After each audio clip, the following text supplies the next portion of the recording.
Very good afternoon. Welcome to the N3 Midday News. This is Mahid. Swami Vivekananda Shri చెప్పినట్టు యువత పాత్ర దేశానికి కీలకమని నెల్లూరు రూరల్ ఎమ్మెల్యే కోటమిరెడ్డి సిద్ధారెడ్డి పేర్కొన్నారు. నేడు అన్ని రకాల యువత దేశ భవిష్యత్తు కోసం ఆలోచిస్తున్నాయని చెప్పారు. నెల్లూరులో తన కార్యాలయంలో మీడియాతో మాట్లాడిన ఆయన ఎమ్మెల్యే, ఎంపీ, మంత్రులు అన్న తేడా లేకుండా యువత రాజకీయ నాయకులను ప్రశ్నిస్తున్నాయని, యువత నిర్ణయం మంచిది, నేను స్వాగతిస్తున్నానన్నారు. అందుకనే నియోజకవర్గంలో రేపు ఉదయం నుంచే జంజి యువతతో మాటా మంతి కార్యక్రమాన్ని నిర్వహిస్తున్నామన్నారు కోటమిరెడ్డి. ఇనుప నరాలు, ఉక్కు కండరాలు, వజ్ర కఠోరమైన మనస్సు గల యువత 1000 మంది నాతో ఉంటే ఈ దేశాన్ని మారుస్తా అని చెప్పారు స్వామి వివేకానంద.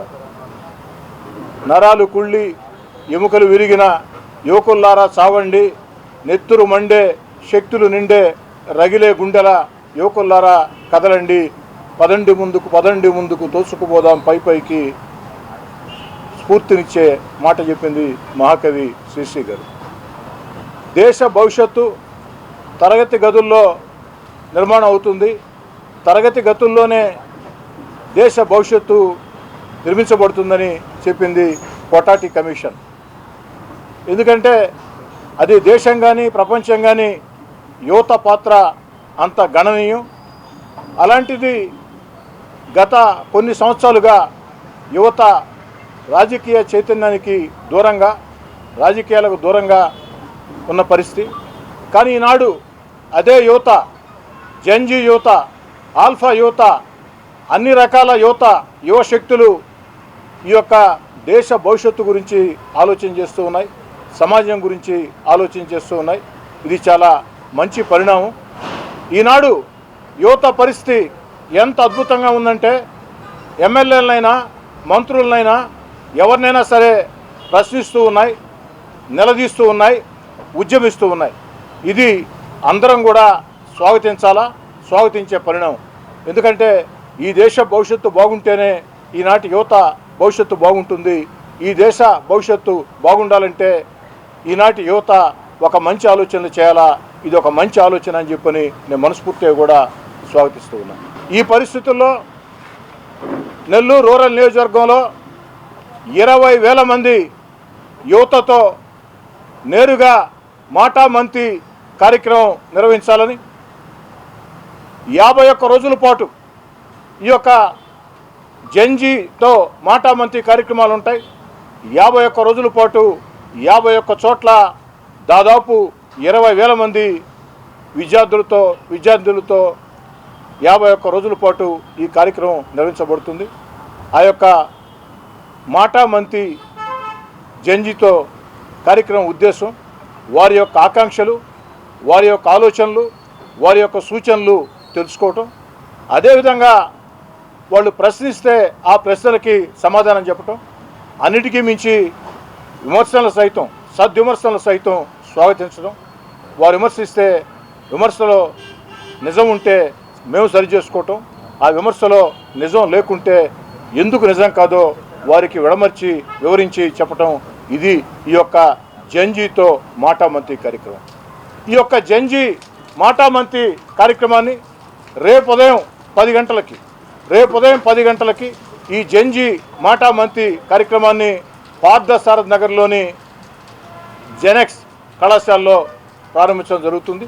రేపటి నుంచి 51 రోజుల పాటు విడతల వారీగా 51 ఆత్మీయ భేటీలు ఈ యొక్క జంజీతో మాటా మంతి కార్యక్రమం ఉంటుంది.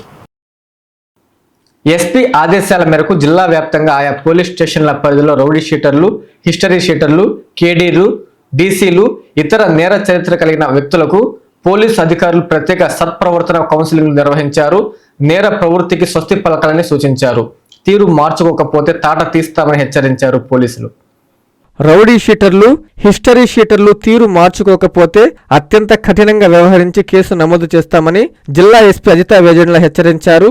ఎస్పీ ఆదేశాల మేరకు జిల్లా వ్యాప్తంగా ఆయా పోలీస్ స్టేషన్ల పరిధిలో రౌడీ షీటర్లు, హిస్టరీ షీటర్లు, కేడీలు, డీసీలు, ఇతర నేర చరిత్ర కలిగిన వ్యక్తులకు పోలీస్ అధికారులు ప్రత్యేక సత్ప్రవర్తన కౌన్సిలింగ్లు నిర్వహించారు. నేర ప్రవృత్తికి స్వస్తి పలకాలని సూచించారు. కౌన్సిలింగ్ సందర్భంగా నేరాలకు దూరంగా ఉండి సమాజంలో మంచి పౌరులుగా జీవించాలని, ఎవరైనా చట్ట వ్యతిరేక కార్యకలాపాలకు పాల్పడితే కఠిన చర్యలు తప్పవని పోలీసులు హెచ్చరించారు. జిల్లాను ప్రశాంత జిల్లాగా ఉంచడం, ప్రజల ప్రాణ ఆస్తుల రక్షణతో పాటు శాంతి భద్రతల పరిరక్షణే పోలీస్ శాఖ ప్రధాన లక్ష్యమని అధికారులు తెలిపారు. పశువులను అక్రమంగా ఇతర ప్రాంతాలకు తరలిస్తున్న వాహనాన్ని వెంకటాచలం సిఐ సురేంద్రబాబు ఆధ్వర్యంలో పోలీసులు అదుపులోకి తీసుకున్నారు. ఆ వాహనంలో 58 ఎద్దులు, ఆవు దూడలను గుర్తించి వాటి సంరక్షణ కోసం మనుబోలు సంతకు తరలించినట్లు సిఐ తెలిపారు. ఎవరైనా పశువుల అక్రమ రవాణాకు పాల్పడితే చట్టపరమైన కఠిన చర్యలు తీసుకుంటామని హెచ్చరించారు.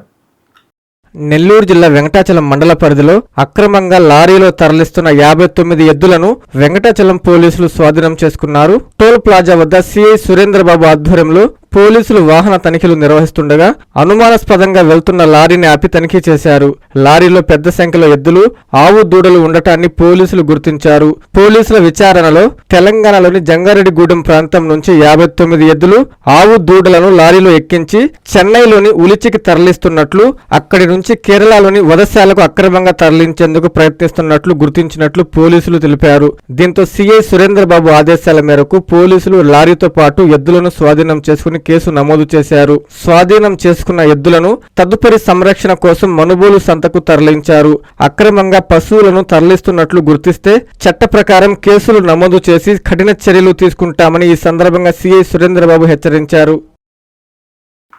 అనంతరాజుపేట సమీపంలో ఘోర రోడ్డు ప్రమాదం జరిగింది. లారీ, మోటార్ బైకులు ఢీకొన్నాయి. ఈ ప్రమాదంలో బైక్ పై వెళ్తున్న వ్యక్తి స్పాట్లోనే దుర్మరణం చెందాడు. మృతుడి వివరాలు తెలియాల్సి ఉంది. పోలీసు కేసు నమోదు చేసి దర్యాప్తు చేపట్టారు. తిరుపతి జిల్లా రైల్వే కోడూరు మండలం అనంతరాజుపేట సమీపంలో ఉన్న సాయిబాబా ఆలయ సమీపాన ఆదివారం సాయంత్రం లారీ బైక్ ఢీకొన్నాయి. ఈ ప్రమాదంలో బైక్ పై వెళ్తున్న వ్యక్తి అక్కడికక్కడే మృతి చెందాడు. విషయం తెలుసుకున్న రైల్వే కోడూరు పోలీసులు సంఘటనా స్థలానికి చేరుకుని ట్రాఫిక్ ను క్లియర్ చేశారు. కోడూరు వైపు వస్తున్న లారీ రాజంపేట వైపు వెళ్తున్న బైకు ఢీకొన్నాయి. మృతి చెందిన వ్యక్తి వివరాలు పోలీసుల విచారణలో తెలియాల్సి ఉంది. పోలీసులు కేసు నమోదు చేసుకుని పోస్ట్ మార్టం నిమిత్తం మృతదేహాన్ని రైల్వే కోడూరు ప్రభుత్వ ఆసుపత్రికి తరలించారు. పొంగమ్మ కట్టపై ఉన్న వంతెన శిథిలావస్థకు చేరుకోవడంతో వాహనదారులు, పాదచారులు భయాందోళనకు గురవుతున్నారని డాక్టర్ అయూబ్ ఖాన్ ఆవేదన వ్యక్తం చేశారు. వెంటనే సంబంధిత అధికారులు స్పందించి వంతెనకు రక్షణ గోడను ఏర్పాటు చేయాలని ఆయన కోరారు. పొంగనూరు పొంగమ్మ కట్టపై ఉన్న వంతెన శిథిలావస్థకు చేరుకోవడంతో పాటు వంతెనకు పెట్టగొడ లేకపోవడం వల్ల వాహనదారులు, పాదచారులు తీవ్ర ఆందోళనకు గురవుతున్నారని డాక్టర్ అయూబ్ ఖాన్ అన్నారు. ఈ మేరకు ఆయన విలేకరుల సమావేశంలో మాట్లాడారు. వాహనాలు, పాదచారులతో నిత్యం రద్దీగా ఉండే ఈ మార్గంలో వంతెనకు రక్షణ గోడ లేకపోవడం ప్రమాదకరంగా మారిందని ఆయన పేర్కొన్నారు. దశాబ్దాల క్రితం నిర్మించిన ఈ వంతెన ప్రస్తుతం కొద్దిగా శిథిలావస్థకు చేరుకుంటుందని తెలిపారు. ఎలాంటి ప్రమాదం జరగక ముందే సంబంధిత అధికారులు స్పందించి వంతెన పరిస్థితిని పరిశీలించి కొత్త వంతెన నిర్మాణానికి చర్యలు చేపట్టాలని డాక్టర్ అయూబ్ ఖాన్ కోరారు. కొత్త వంతెన నిర్మాణం పూర్తయ్యే వరకు కనీసం రక్షణ గోడను ఏర్పాటు చేయాలని విజ్ఞప్తి చేశారు. అది కూడా సాధ్యం కాని పరిస్థితుల్లో వాహనదారులు, పాదచారుల భద్రత దృష్ట్యా తాత్కాలికంగా ఇనుప కంచెను ఏర్పాటు చేయాలని ఆయన అధికారులను కోరారు. ప్రజల భద్రతకు ప్రాధాన్యతనిస్తూ అధికారులు వెంటనే చర్యలు తీసుకోవాలని విన్నవించారు. పొంగనూరులో పొంగమ్మ కట్టపైన ఉండే వంతెన దెబ్బతినడంతో ఆ యొక్క గోడ అంటే పిట్టగోడ లేకపోవడంతో వాహనదారులు చాలామంది ఆందోళన వ్యక్తం చేస్తున్నారు. అసలు ప్రతిరోజు రద్దీగా ఉండే ఈ మార్గంలో చాలా వరకు ప్రమాదాలు జరుగుతూ ఉంటాయి, జరిగే అవకాశం ఉంది. అసలు ఈ వంతెన దశాబ్దాల క్రితము నిర్మించిండేది. అది కొద్దిగా శిథిలావస్థలో చేరుకుంటూ పడిపోయే స్థితిలో ఉంది. ఎలాంటి ప్రమాదాలు జరగకముందే అధికారులు స్పందిస్తూ ప్రస్తుతానికి అక్కడ రక్షణగా ఇనుప కంచె ఏర్పాటు చేస్తే ఇమీడియట్గా చేస్తే బాగుంటుంది. ఆ వంతెన కూలిపోతే పరిస్థితి ఏమిటి? హాస్పిటల్ పోవాలంటే ఏ విధంగా పోవాలి? డిగ్రీ కాలేజ్కి, జూనియర్ కాలేజ్కి వెళ్ళాలంటే ఏ విధంగా వెళ్ళాలి? అధికారులు స్పందిస్తారని చెప్పి నేను ఆశిస్తున్నాను. ముఖ్యంగా ఏదో ఒక సమస్య తీస్తూ ఉంటాను నేను. ఒకవేళ మీకు బాధ అయితే క్షమిస్తారని చెప్పి ఆశిస్తూ ఆ యొక్క వంతెనను చూసి ఇమీడియట్గా దాని మీద స్పందిస్తారని చెప్పి నేను చేతులెత్తి వేడుకుంటున్నాను. ధన్యవాదాలు. కూటమి ప్రభుత్వం మైనారిటీలకు ఇచ్చిన హామీలను విస్మరించిందని ఆవాస్ రాష్ట్ర అధ్యక్షులు సుబహాన్ ఆరోపించారు. నెల్లూరులో జరిగిన ఆవాస్ జిల్లా జనరల్ బాడీ సమావేశంలో ఆయన మాట్లాడుతూ పోరాడితే కానీ సమస్యలు పరిష్కారం కావని ఢిల్లీలో యువకులకు చూపించారని గుర్తు చేశారు. నెల్లూరులోని జట్టి శేషారెడ్డి భవన్లో ఆవాస్ జిల్లా జనరల్ బాడీ సమావేశం నిర్వహించారు. ఈ కార్యక్రమానికి ఆవాస్ రాష్ట్ర అధ్యక్షులు సుబహాన్ పాల్గొని మీడియాతో మాట్లాడారు. జిల్లాలోని మైనారిటీల సామాజిక ఆర్థిక జీవన పరిస్థితులపై సర్వే చేయాలని ఆయన అన్నారు. ప్రజలందరికీ సమాన హక్కులు అంటున్నారే కానీ ఆచరణకు దూరంగా ఉందన్నారు. పోరాడితే కానీ సమస్యలు పరిష్కారం కావని ఢిల్లీలో యువకులు చూపించారని ఆయన గుర్తు చేశారు. గత ప్రభుత్వంలో ప్రస్తుత ప్రభుత్వంలో మైనారిటీలకు ఇచ్చిన హామీలు నెరవేర్చలేదన్నారు. మైనారిటీల బలోపేతం కోసం సమావేశంలో చర్చించడం జరిగిందన్నారు. ఆవాస్ జిల్లా అధ్యక్షులు రఫీ, జిల్లా కార్యదర్శి రషీద్ ఈ సమావేశంలో పాల్గొన్నారు. నెల్లూరు జిల్లా అవాజ్ కమిటీ నాయకత్వాన ఈరోజు విస్తృత సమావేశం ఏర్పాటు చేయడం జరిగింది. ఈ సమావేశం ప్రధాన ఉద్దేశం ఈ జిల్లాలో ఉన్నటువంటి మైనార్టీల సామాజిక ఆర్థిక జీవన పరిస్థితులపై సర్వే చేయాలని చెప్పేసి, ప్రధానంగా దేశంలో ఉన్నటువంటి మైనార్టీల సమస్యలపై ప్రభుత్వాల వైపు నుంచి ఉన్నటువంటి స్పందనను కింది స్థాయి దాకా తీసుకుని పోవాలని చెప్పేసేటువంటి ప్రధానమైన ఉద్దేశం. అట్లాగే భారతదేశ రాజ్యాంగం ఏదైతే కల్పించిందో ప్రజలందరికీ సమాన హక్కులు అనేటువంటివి, ఇది ఆచరణకు ఆమడ దూరంలో ఉంది. రాజకీయ నాయకులు, రాజకీయ పార్టీలు ముస్లిం మైనార్టీలు, ఇతర మైనార్టీలందరినీ కూడా ఓట్ల కోసం ఉపయోగించుకున్న తప్ప ఆచరణలో ప్రభుత్వం చెప్పినా లేదా రాజ్యాంగం చెప్పినటువంటి అంశాలు ఏవైతే ఉన్నాయో వాటికి ఆ ప్రాధాన్యత ఇవ్వడం లేదు. వాటి సాధనకై ఈరోజు చూసాం, కాక్రోచ్ వాడినటువంటి ఒక చిన్న ఆర్గనైజేషను నీటికి సంబంధించిన జరిగిన అవకతవకల్లో పట్టుబట్టి ఒక కేంద్ర మంత్రిని రాజీనామా చేయించే పరిస్థితి ఏర్పడింది. ఇలాంటి స్థితిలో దేశంలో ఉన్నటువంటి ఈ సమస్యల పరిష్కారం కోసం పోరాడడం పాపం అనేటువంటి కాలంలో ఈరోజు ఉన్నాం మనం. పోరాడితే తప్ప సమస్యలు పరిష్కారం కావు అనేటువంటి సందేశాన్ని ఢిల్లీ యువకులు ఇవ్వడం జరిగింది. దాన్ని ఆధారం చేసుకుని రాబోయే కాలంలో ముస్లిం మైనార్టీల సమస్యల పరిష్కారం కోసం ఏ రకమైనటువంటి కార్యాచరణ రూపొందించాలనేటువంటి అధ్యయనం కోసం ఈ సమావేశం ఏర్పాటు చేయడం జరిగింది. అట్లాగే మన రాష్ట్రానికి సంబంధించి కూడా జగన్ ప్రభుత్వంలో ఉన్నటువంటి నాయకులు కావచ్చు, జగన్ ప్రభుత్వం కావచ్చు, మైనార్టీలకు ఏదో పెద్ద అన్యాయం చేసిందని చెప్పేసి గగ్గోలు పెట్టినటువంటి తెలుగుదేశం పార్టీ నాయకులు, కూటమి నాయకులు అధికారం వచ్చి 2 ఏళ్ళు దాటిపోయినప్పటికీ ఇప్పటికీ తెలుగుదేశం మేనిఫెస్టోలో ఉన్నటువంటి 10 హామీలు ఏవైతే ఉన్నాయో ఆ హామీలు వాళ్ళు గుర్తులేవేమో చెప్పేటువంటి అభిప్రాయం మాకు కలుగుతూ ఉంది. వాటిని మరొకసారి పునరాలోచన చేసి అమలు చేసేటువంటి క్రమంలో వాళ్ళను కాస్త వేడి పుట్టించాలనేటువంటి ఆలోచనతో కూడా అవాజ్ కమిటీ రాష్ట్రంలో ఆలోచిస్తూ ఉంది. ఇవన్నీ రాబోయే కాలంలో ఈ దేశంలో, ఈ రాష్ట్రంలో ఉన్నటువంటి సమస్యల పరిష్కారం కోసం ప్రధానంగా Islami bank, Dulhan scheme, minority finance corporation ద్వారా లోన్లు, వక్ఫ్ పరిరక్షణ, ఉర్దూ అభివృద్ధి, ఉర్దూ కాలేజీలు, ఇలాంటి వాటిపై రాబోయే కాలంలో మేము కార్యాచరణ రూపొందించాలని చెప్పేసి అనుకుంటున్నాం. వాటికి కావాల్సినటువంటి పద్ధతుల్లో మా ఎత్తుగడలన్నీ ఉంటాయని చెప్పేసి తెలియజేస్తూ, రాష్ట్ర కేంద్ర ప్రభుత్వాలు మోసం చేయడం అనేటువంటిది ఎంతో కాలం మీరు ప్రజలను మోసం చేయలేరు. రాబోయే కాలంలో ముస్లిం సమాజం జాగృతమై లౌకికవాదులను, అభివృద్ధి కాముకులను కలుపుకొని ఈ రాష్ట్రంలో రాబోయే కాలంలో ఉమ్మడి ఉద్యమాలు, పోరాటాల కోసం సిద్ధం కావాలనేటువంటి ఒక ప్రయత్నంలో భాగంగా ఈరోజు ఈ సమావేశం ఏర్పాటు చేయడం జరిగింది. ముస్లింలను అన్ని రాజకీయ పార్టీలు కరివేపాకులా వాడేసుకుని పక్కన పడిస్తున్నాయని ముస్లిం పెద్దలు సంచలన వ్యాఖ్యలు చేశారు. నెల్లూరులో వారు మీడియాతో మాట్లాడుతూ రానున్న మున్సిపల్ ఎన్నికల్లో ముస్లిం వ్యక్తికి మేయర్ పదవి ఇవ్వకపోతే తన సత్తా చూపిస్తామని హెచ్చరించారు. ముస్లింలు రానున్న మున్సిపల్ ఎలక్షన్లో ముస్లిం వ్యక్తికి మేయర్ పదవి ఇవ్వాలని ముస్లిం పెద్దలు డిమాండ్ చేశారు. ఆదివారం నెల్లూరు కోటమిట్ట యూసుఫియా మసీద్ సెంటర్లో ముస్లింలు విలేకరుల సమావేశం నిర్వహించారు. సమావేశంలో వారు మాట్లాడుతూ రాష్ట్రంలో 12% ఉన్న ముస్లింలకు అన్ని రాజకీయ పార్టీలు కరివేపాకులా వాడుకుంటున్నాయని, ఆ పద్ధతిని స్వస్తి పలకాలని అన్నారు. ఈ ఎలక్షన్లో ముస్లిం నాయకులకు మేయర్ పదవి ఇవ్వాలని, లేని పక్షంలో 2029 ఎన్నికల్లో ముస్లింల సత్తా ఏంటో చూపిస్తామని వారు తెలియజేశారు. ఈ సందర్భంగా వారు స్థానిక నగర, రూరల్ ఎమ్మెల్యేలకు, ఎంపీకి వినతి పత్రం అందజేసి తమ డిమాండ్ను వారికి తెలియజేస్తామని చెప్పారు. ఈ కార్యక్రమంలో ముస్లిం నాయకులు, ముస్లిం మత పెద్దలు పాల్గొన్నారు. ప్రతిసారి ఎన్నికలు వచ్చినప్పుడు ప్రతి ఒక్కరూ వాళ్ళ ప్రాతినిధ్యం చట్టసభలో కావాలని చెప్పి ప్రతి సామాజిక వర్గానికి చెందిన వ్యక్తులు అడగడం జరుగుతుంది.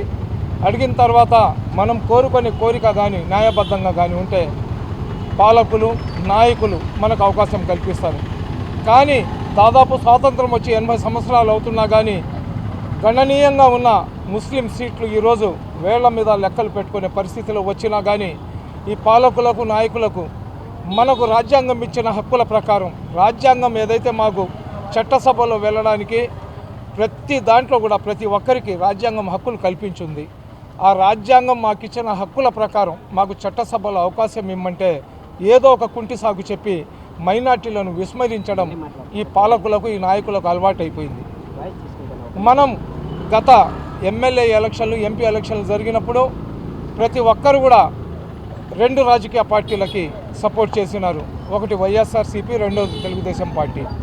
అయితే మన ఆంధ్ర రాష్ట్రంలో జరిగిన ఎన్నికల ప్రభంజనంలో చంద్రబాబు నాయుడు గారు ఒక విజనరీ అని, అదేవిధంగా లోకేష్ బాబు ఒక మంచి యువకుడని, ఆంధ్ర రాష్ట్రాన్ని అందరికీ సమాన హక్కులు కల్పిస్తూ ముందు పెడతారనే ఒక ఆలోచన, అదేవిధంగా పవన్ కళ్యాణ్ ఇలా ముగ్గురు మీద నమ్మకం పెట్టుకొని కూటమిలాగా ఏర్పడి బీజేపీని కలుపుకున్నా కానీ మైనార్టీ సోదరులు ఆంధ్ర రాష్ట్రంలో అధిక శాతం అందరూ కూటమి ప్రభుత్వానికి ఓట్లు వేశారని నేను చెప్పడం లేదు, కానీ అధిక శాతం ముస్లింలు చంద్రబాబు నాయుడు గారు, లోకేష్ బాబు గారి ముఖం చూసి వాళ్ళని నమ్మి వాళ్ళు సర్వమత సమానత్వం కోసం పనిచేస్తారు కాబట్టి వాళ్లకు మేము ఈసారి గెలిపించాలనే ఒక నేపంతో తెలుగుదేశం పార్టీ కూటమి అభ్యర్థులను గెలిపించినారు. మళ్ళీ ఈ ఎన్నికలు వచ్చినప్పుడు బీసీలకు ఇవ్వాలా, యాదవులకు ఇవ్వాలా అంటున్నారు. మైనార్టీలకు కరేపాకులు అనుకుంటున్నారా? మీరు జెండాలు మోయమంటే మోయడానికి, మీకోసం కేసులు పెట్టించుకోవడానికి, మీకోసం కొట్లాట చేయడం ఒక్క రాజకీయ పార్టీకి నేను చెప్పడం లేదు. అన్ని రాజకీయ పార్టీలు మైనార్టీలను కరేపాకులాగా వాడుకొని మీ అవసరం తీరిపోయిన తర్వాత మాకు చినిగిపోయిన చెప్పులాగా వేయాలంటే ఒప్పుకోము. నిజంగా మీకు మైనార్టీల మీద ప్రేమ ఉందా? మీరు ముస్లింలకు మనుషుల్లాగా చూస్తున్నారా? శ్రీధర్ రెడ్డి గారికి ముస్లిం ఓట్లు ఎన్ని పడ్డాయో ఒకసారి ఆయన చూసుకోవాలా. మంత్రి నారాయణ గారు సిటీ కాన్స్టిట్యున్సీలో ముస్లిం అభ్యర్థి నిలబడినా కానీ ముస్లింలు మీకు ఎక్కువ ఓట్లు వేశారు. అదేవిధంగా వేమిరెడ్డి ప్రభాకర్ రెడ్డి గారు మైనార్టీలకు సీట్ ఇవ్వలేదు కాబట్టి వైఎస్ఆర్సీపీ పార్టీకి వదిలేసి వచ్చారు. అతను ముస్లిం వ్యతిరేకి. వేమిరెడ్డి ప్రభాకర్ రెడ్డికి ఓట్లు వేయవద్దని ముస్లింలు ప్రచారం చేసినా కానీ ప్రభాకర్ రెడ్డి గారు ఒక మంచి ధార్మికవేత్త. అదేవిధంగా తెలుగుదేశం పార్టీలో కానీ ఉంటే అందరికీ సమన్వయం జరుగుతుందనే ఒక ముందు చూపు ఆలోచనతో ప్రభాకర్ రెడ్డి గారు కూడా మేము గెలిపించినాం. ఈరోజు మీడియాలో రకరకాలుగా వస్తున్నాయి. నేను ముస్లింలకు సీట్లు వద్దని చెప్పినాను, జగన్మోహన్ రెడ్డి ఇచ్చాడు కాబట్టి నేను తెలుగుదేశం పార్టీ వదిలేసి వచ్చినా, ఇప్పుడు కానీ మైనార్టీలకు కానీ మేయర్ సీట్ కానీ ఇస్తే తెలుగుదేశం పార్టీ కూడా నేను వదిలేస్తానని వేమిరెడ్డి ప్రభాకర్ రెడ్డి గారు చెప్పారని చెప్పి ప్రచారం జరుగుతుంది. ఆ ప్రచారాన్ని మేము ముస్లింలు నమ్మటం లేదు. అయితే నెల్లూరు మేయర్ సీటు ముస్లింలకు ఇప్పించాల్సిన బాధ్యత మంత్రి నారాయణ గారు, కోటమిరెడ్డి శ్రీధర్ రెడ్డి గారు, వేమిరెడ్డి ప్రభాకర్ రెడ్డి గారి మీద ఉంది. ఎందుకంటే ప్రభుత్వంలో మీరు అనుకుంటే ఏమైనా చేయగలరు. రేపు ముస్లింలకు రాకూడదని ఎస్సీ ఎస్టీ రిజర్వేషన్ కూడా చేసేస్తారేమో. మీరు అలాగా చేశారనుకోండి హైకోర్టు దాకా లాగాల్సిన పరిస్థితి వస్తుంది. కాకుండా మీరు మాట్లాడే ప్రతి మాట మీరు వెనక ముందు ఏం మాట్లాడినా కానీ ఏదో ఒక రకంగా ఆ మాట పబ్లిక్లో వచ్చేస్తుంది. పబ్లిక్ తిరగబడి మళ్ళీ మీకు వ్యతిరేకించే పరిస్థితి తీసుకొని రాబాకండి. అంకినపల్లి ఓబుల్ రెడ్డిపై వైఎస్ఆర్ కాంగ్రెస్ పార్టీ నాయకులు తీవ్ర స్థాయిలో మండిపడ్డారు. మేకపాటి కుటుంబాన్ని విమర్శించే స్థాయిని ఇది కాదని హితవు పలికారు. వింజమూరులో వారు మీడియాతో మాట్లాడుతూ మరోసారి మేకపాటి కుటుంబంపై అనుచిత వ్యాఖ్యలు చేస్తే సహించేది లేదని హెచ్చరించారు. మేకపాటి కుటుంబంపై విమర్శలు చేసే స్థాయి అంకినపల్లి ఓబుల్ రెడ్డికి లేదని వైఎస్ఆర్సీపీ నాయకులు మండిపడ్డారు. వింజమూరు పట్టణంలో వీఆర్ ఫంక్షన్ హాల్లో ఆదివారం విలేకరుల సమావేశం నిర్వహించారు. 4 రోజుల క్రితం అంకినపల్లి ఓబుల్ రెడ్డి మేకపాటి కుటుంబాన్ని ఉద్దేశించి తీవ్ర స్థాయిలో విమర్శలు చేయడాన్ని వారు ఖండించారు. ఈ సందర్భంగా నాయకులు మాట్లాడుతూ మేకపాటి కుటుంబం నియోజకవర్గ అభివృద్ధికి చేసిన సేవలను ప్రజలు మర్చిపోలేదన్నారు. రాజకీయ విమర్శలు చేయాలంటే స్థాయి, హోదా చూసుకుని మాట్లాడాలని సూచించారు. వ్యక్తిగత విమర్శలు చేయడం సరికాదని హితవు పలికారు.